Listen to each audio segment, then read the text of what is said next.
O dia em que uma beata teve uma visão de Martinho Lutero no inferno. Texto retirado da internet de domínio público.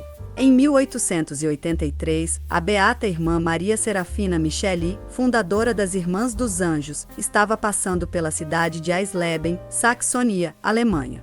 Eisleben é a cidade natal de Lutero, e naquele dia comemorava-se o seu 4º centenário de nascimento. O imperador alemão Guilherme I presidiria as solenidades do 4º centenário de Lutero e as ruas estavam agitadas, cheias, esperando pelas celebrações. Irmã Serafina Micheli queria fugir daquele barulho e agitação e foi procurar uma igreja para rezar. No entanto, já era noite e as igrejas estavam fechadas. Irmã Serafina encontrou uma com as portas fechadas e ajoelhou-se nos degraus da entrada principal. No entanto, pela falta de luz, não percebeu que a igreja não era católica, mas protestante. Enquanto rezava, seu anjo da guarda apareceu e lhe disse: "Levante, porque este é um templo protestante."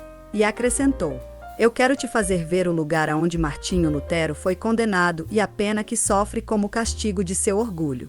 Depois destas palavras, a santa religiosa viu uma horrível voragem de fogo, na qual era cruelmente atormentado um número incalculável de almas. No fundo dessa voragem via-se um homem, Martinho Lutero. Ele se distinguia dos outros porque estava rodeado de demônios que o obrigavam a ficar de joelhos.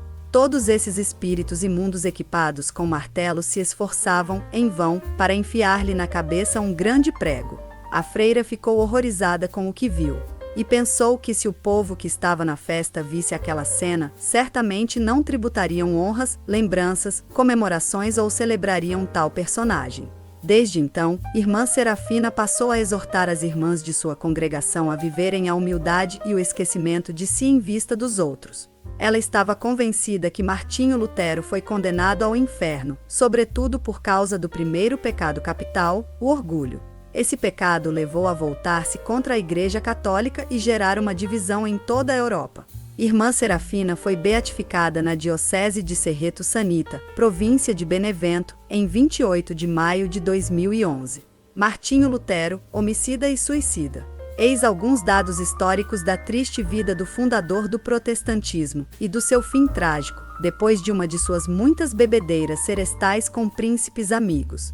Martinho Lutero nasceu em Eisleben, na Saxonia, Alemanha, em 1483, e pôs fim à própria vida em 1546, cerca de 25 anos após a sua revolta contra a Igreja de Nosso Senhor. Sua mãe Margarida foi muito religiosa, porém, muito supersticiosa e dada a bruxarias e encantamentos, o que influiu muito no comportamento do filho. O jovem Lutero, depois de seus estudos de humanidades nas escolas locais de Mansfeld, foi estudar filosofia e direito na Universidade de Erfurt, onde se formou, no ano de 1505. Em junho deste ano entrou para o convento dos agustinianos, não por vocação, mas por medo da morte. Ele mesmo falou várias vezes desse medo da morte que determinou a sua entrada na religião, como veremos. 1. Lutero homicida. O doutor Dietrich M., em seu livro, Martinho Lutero, Sua Juventude e os Seus Anos de Estudos. Entre 1483 e 1505, Bonn, 1983. Afirma que Lutero entrou no convento só para não ser submetido à justiça criminal, cujo resultado teria sido, provavelmente, a pena de morte, por ter matado em duelo seu colega de estudos chamado Jerônimo Buntes. Daí o seu medo da morte ao qual se referia frequentemente. Então um amigo o aconselhou a se refugiar no convento dos eremitas de Santo Agostinho, que então gozava do direito civil de asilo, que o colocava ao abrigo da justiça. Foi aí que se tornou monge e padre agustiniano. Lutero parecia ter se convertido. Mas não. Sempre perturbado e contraditório, ele se declara réu confesso em uma prédica em 1529, eu fui monge, eu queria seriamente ser piedoso. Ao invés, eu me afundava sempre mais, eu era um grande trapaceiro e homicida. E um discurso transcrito por Veit Dietrich afirma, eu me tornei monge por um desígnio especial de Deus, a fim de que não me prendessem, o que teria sido muito fácil. Mas não puderam porque a ordem se ocupava de mim. Isto é, os superiores do convento o protegiam. Portanto, Lutero foi réu de um homicídio que cometeu quando era estudante em Erfurt. e segundo seus biógrafos, o motivo teria sido despeito por ter o seu colega obtido melhor nota nos exames. 2. Lutero ébrio e ímpio, ele o confessa: eu aqui me encontro insensato, e endurecido, ocioso e bêbado de manhã à noite. Em suma, eu que devia ter fervor de espírito, tenho fervor da carne, da lascívia, da preguiça e da sonolência. No entanto, chamava o Papa de asno. Sobre a oração dizia: eu não posso rezar, mas posso amaldiçoar. Em lugar de dizer a santificado seja o vosso nome, direi: maldito e injuriado seja o nome dos papistas, que o papado seja maldito, condenado e exterminado. Na verdade, é assim que rezo todos os dias sem descanso. Sobre os mandamentos, dizia: todo o decálogo deve ser apagado de nossos olhos, de nossa alma e de nós outros tão perseguidos pelo diabo. Deves beber com mais abundância, e cometer algum pecado por ódio e para molestar ao demônio. Lutero não só afirmava que as boas obras nada valem para a salvação, como as amaldiçoava. Mas sobre o pecado, ele dizia: sê pecador e peça fortemente, mas crê com mais força e alegra-te com Cristo vencedor do pecado e da morte. Durante a vida devemos pecar. Sobre a castidade, Lutero incentivou os monges, sacerdotes e religiosas a saírem de seus conventos e se casarem. O celibato, dizia, é uma invenção maldita, do mesmo modo que não posso deixar de ser homem, assim não posso viver sem mulher. Sobre a Virgem Maria, a caneta recusa a escrever as blasfêmias que proferiu contra a sua pureza. Sobre Jesus Cristo, afirma que cometeu adultério com a samaritana no poço de Jacó, com a mulher adúltera que perdoou e com Madalena. Sobre Deus, certamente Deus é muito grande e poderoso, bom e misericordioso, mas é muito estúpido, é um tirano. Seu último sermão em Wittenberg, em maio de 1546, foi um furioso ataque contra o Papa, o sacrifício da missa e o culto a Nossa Senhora. 3. Lutero suicida. Lutero tinha um temperamento extremamente mórbido e neurótico. Depois de sua revolta contra a Igreja, a sua neurose atingiu os limites extremos. Estudos especializados lhe atribuem uma neurose de angústia gravíssima, do tipo que leva ao suicídio. Roland Dalbies, em Angústia de Lutero. O suicídio de Lutero é afirmado tanto por católicos como por protestantes. Eis o depoimento do seu criado, Ambrósio Kudfeld, que mais tarde se tornou médico. Martinho Lutero, na noite que antecedeu a sua morte, se deixou vencer por sua habitual intemperança, e com tal excesso, que fomos obrigados a carregá-lo totalmente embriagado, e colocá-lo em seu leito. Depois nos retiramos ao nosso aposento sem pressentir nada de desagradável.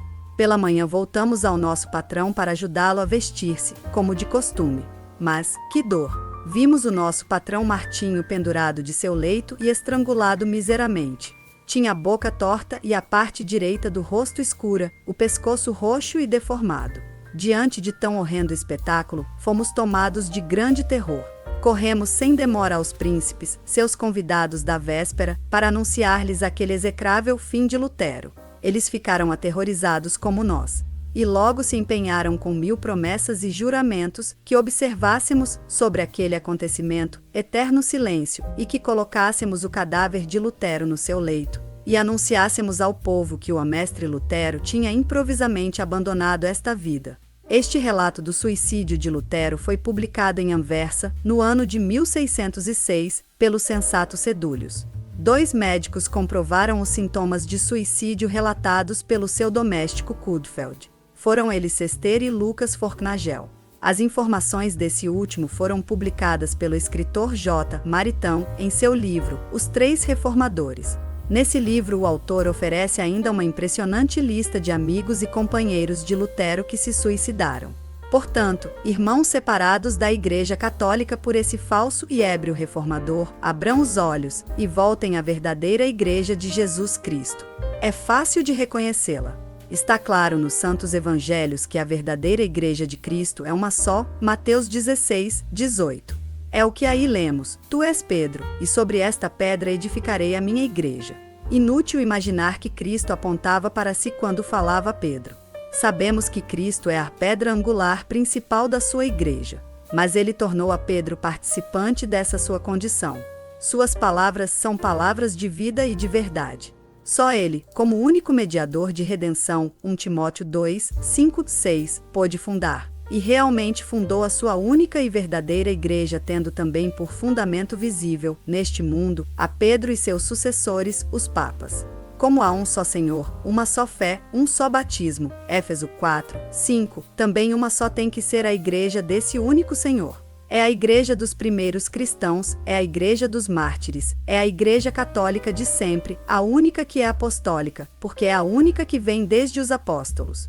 É a única que existiu desde Cristo e dos apóstolos até Lutero, e até hoje, Mateus 16,18, e que existirá até o fim dos séculos. Mateus 28, 19 e 20, ao passo que as dos protestantes são uma legião. Elas começaram a partir desse falso reformador, no ano 1521, que foi o primeiro a se atrever a fazer o que só Deus pode fazer, fundar uma religião. A primeira das religiões dessa legião de igrejas chamou-se Igreja Luterana. Mas, já no tempo de Lutero, alguns luteranos imitaram o seu mau exemplo. Assim, Calvino fundou o calvinismo em Genebra. Logo surgiram os anabatistas, os anglicanos, os batistas, os metodistas, etc. Calcula-se hoje em vários milheiros o número de seitas oriundas dos erros luteranos. E hoje a sua nova versão, com as suas lojas da bênção, praticando um verdadeiro curandeirismo de Bíblias na mão. A má semente semeada pelo ébrio e neurótico monge continua a produzir seus maus frutos. Mas a tentação de se pretender reformar a irreformável obra de nosso Senhor Jesus Cristo, a sua igreja, continua. E até nos meios católicos ditos progressistas, estão pretendendo reformar, não os homens da igreja, mas a própria igreja. Eles se assemelham hoje aos católicos reformados dos tempos de Lutero, com a sua falsa reforma. No entanto, a Bíblia afirma que a única igreja de Cristo, em si mesma, é santa e imaculada. Éfeso 5, 27. Nota: os dados acima foram extraídos de Martinho Lutero, Homicida e Suicida, Padre Luís de Villa, Revisão Chiesa Viva, número 258, Brescia, Itália, e de Lutero, Padre Pedro de Munos, Revisão Tradição Católica, número 137, Barcelona, Espanha. Continue no HS Channel, até o próximo vídeo interessante.